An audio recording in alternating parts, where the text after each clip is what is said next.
이번 시간에는 사람 속에 염증과 독소가 쌓인 곳에 숨어 사는 귀신의 견고한 집의 파괴 방법에 대해서 두 번째로 설명을 하겠습니다.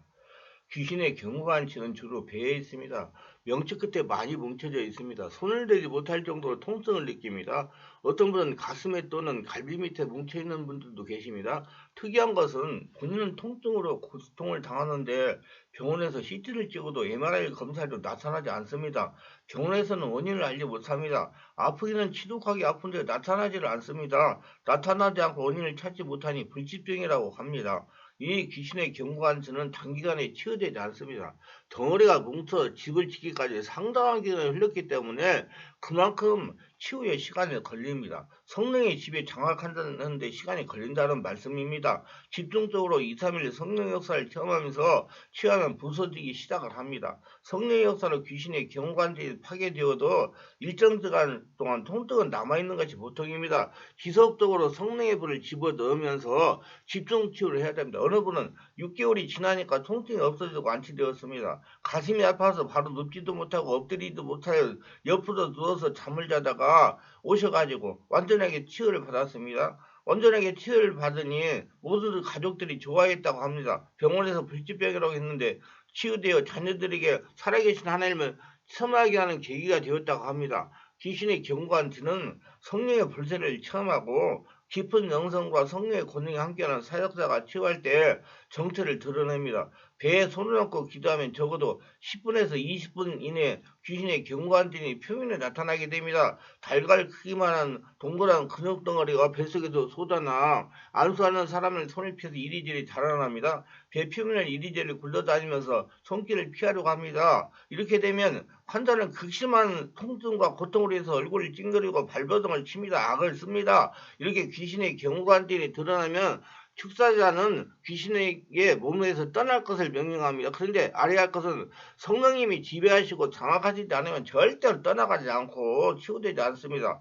환자가 의지를 가지고 집중적으로 집중치유 기도에 참석해서 기도를 오래 하면 서서히 성령께서 지배하시고 장악을 하니까 그럼 그때까지 기다려야 됩니다. 빨리 치유하겠다고 소리를 지르며 대적해서 꿈쩍도 하지 않습니다. 오히려 하는 사역자가 탈진할 수도 있습니다. 이런 사역을 하다가 탈진해가지고 사역자가 고생하는 경우가 상당히 많습니다. 귀신에게 역공격을 당할 수도 있습니다. 성령의 역사가 지도하시도록 느긋하게 기다려야 됩니다.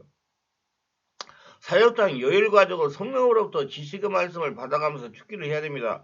이때 성령께서 알려준 귀신의 이름을 거명하면서 나갈 것을 명령할 수도 있습니다. 호명된 귀신은 그 즉시 떠나게 되지만 대장 귀신은 쉽게 떠나지 않습니다. 쫄개들이 나가면서 이제 다 떠났다거나 얘들아 나가자 하든가 이놈은 너무 힘이 강해서 우리가 견딜 수 없다. 자 모두 나를 따라 나가자 하면서 나갑니다. 그런데 귀신의 경관진이 아직 손에 느껴진다면 이건 거짓말입니다. 그럴 때 귀신아 너 왜 나를 속이라느냐? 너는 예수님을 가지고 계시는 저 상자 속에 집어넣겠다고 위협하면 속임수가 들키기 때문에 더 이상 저항하지 못하고 나가게 됩니다. 귀신이 쫓겨나가면 귀신의 경관대는 그 즉시 소멸됩니다. 때로는 도무지 참지 못하게 되면 귀신은 적당히 타협하려고 합니다. 이 타협은 절대도 받아들일 수가 없습니다. 환자를 죽이겠다고 위협도 합니다. 목을 눌러가지고 숨을 못 쉬기도 하기도 합니다. 그래도 타협해서는 안 됩니다. 귀신의 경관진이 대부분 배에 있지만 드물게 머리에 있는 경우가 있습니다. 머리에 있는 귀신의 경관들은 손으로 잡히지 않습니다. 배에 있는 귀신의 경관들은 축사에 참여한 사람이면 누구나 만져볼 수도 있고 눈으로 볼 수도 있습니다. 덩어리가 뭉쳐져 있기 때문에. 그러나 머리에 있는 귀신의 경관들은 만지거나 볼 수가 없습니다. 이 귀신의 경관들은 열기나 냉기나 통증으로 느낍니다. 손에 열기나 냉기가 통증이 느껴지면 이 귀신의 경관들이 손 안에서 벗어나려고 이리저리 옮겨다니기 때문에 축사자는 계속 그 느낌을 따라 손을 옮겨야 됩니다. 귀신의 경관들이 축사자의 손에서 벗어나면 안 됩니다. 계속 추적하면서 안수하고 명령하면 귀신이 이제 정체가 폭로됨으로 쫓겨 나가고 또 쫓아내야 됩니다. 이 머리에 귀신의 경관진이 있는 환자는 귀신이 들린 지 얼마 되지 않아 아직 배에 경관진이 마련하지 못한 귀신의 경우이거나 축사자에게 축사를 당해서 일부러 쫓겨나고 잔당의 무리가 머리로 도망해서 머무르고 있는 경우입니다. 머리에 있는 귀신의 명령만 하면 쉽게 사라집니다.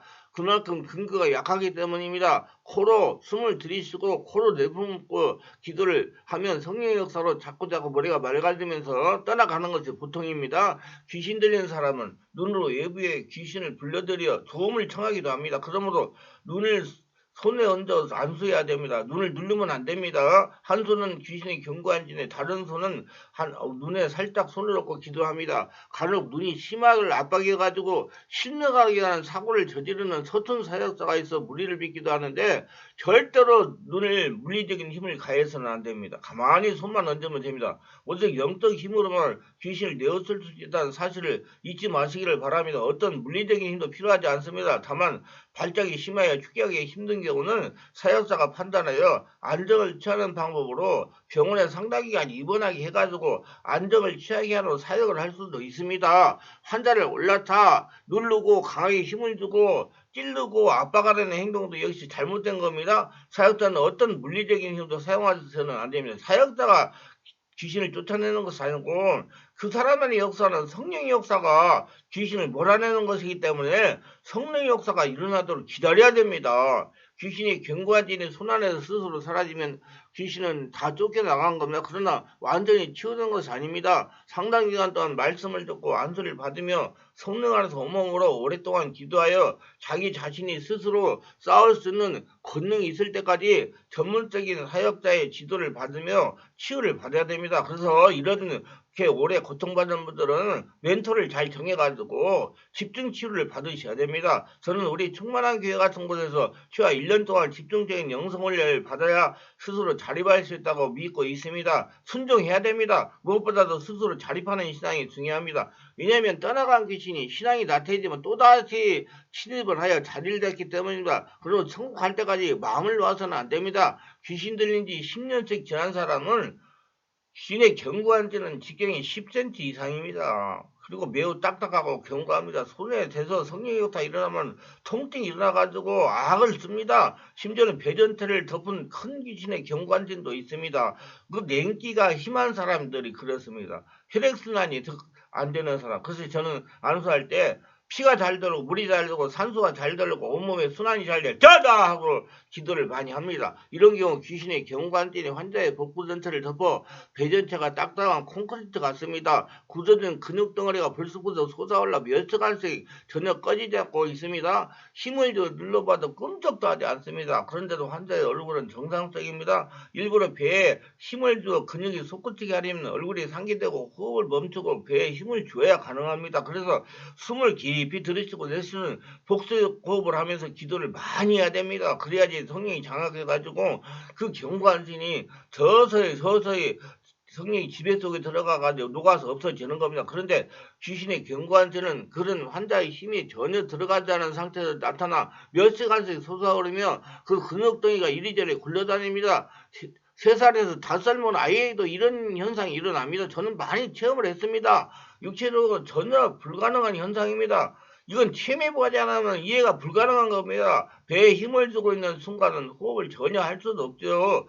호흡을 하는 순간 근육은 주저앉고 맙니다. 그런데 귀신의 견고한지는 사람의 일부러 만들어내는 것이 전혀 아닌 귀신의 힘에서 만들어진 그들의 건강입니다. 앞에서도 많이 설명했지만은 염증과 독소가 덩어리진 상태입니다. 그곳에 순환이 잘 안 되니까 염증과 독소가 쌓여가지고 덩어리가 돼가지고 거기에 더러운 것들이 집을 짓고 있는 겁니다. 이 근거가 부서지지 않고서는 귀신은 나가지 않습니다. 귀신의 견고한 데를 찾아 그 근을 철저하게 깨는 것이 축사 사역자가 할 일입니다. 저는 지난 25년 동안 개별 축기 사역을 하면서 깨달은 것은 몸속에 통증을 일으키는 덩어리는 염증과 사기가 뭉쳐서 생긴 것이라고 생각합니다.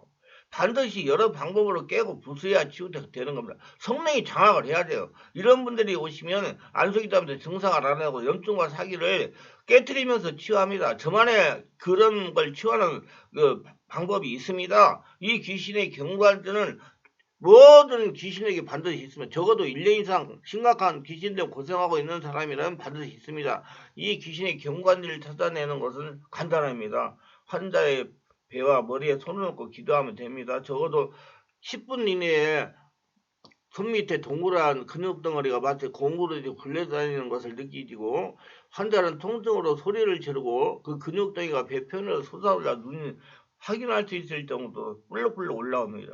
주변에는 다른 사람들이 손을 만져볼 수도 있고 눈으로 볼록볼록 올라온 것을 볼 수 있습니다. 아이 3살 4살 먹은 애기한테도 안수를 하고 숨을 성령 역사를 집어넣으면 뻘쑥 하면서 나타납니다. 이건 해보지 않은 사람은 이해가 불가능합니다. 자꾸 이 말 듣고 자꾸 시비 걸라고 하지 마세요. 해봐야 합니다. 축사자는 함께 참여한 사람들에게 손으로 느껴보도록 기회를 주는 것도 좋습니다. 좀 이런 것을 경험한 사람들이 신기해합니다. 자신의 손을 피해 이리저리 굴러다니는 귀신의 경관진이 신기한 것입니다. 그러므로 특히 사역자는 부단하게 영성을 개발하고 사역을 많이 해가지고 임상적인 경험을 많이 하고 깊은 차원의 사역을 하려고 노력해야 됩니다. 그리고 두려워하지 말아야 됩니다. 반드시 말씀과 성령으로 장악이 되면 고쳐지고 떠나가게 돼 있어요. 이런 증상으로 오랫동안 고통을 당하여 정상적인 삶을 살아가지 못하는 분들은 02-3474-027로 충만한 기로 전화해가지고 정확한 상태를 진단받고 상태를 치유받아 건강하고 행복한 삶을 살아가시면서 예수님이 주시는 축복을 거둬들이시기를 주 예수 이름으로 축원합니다.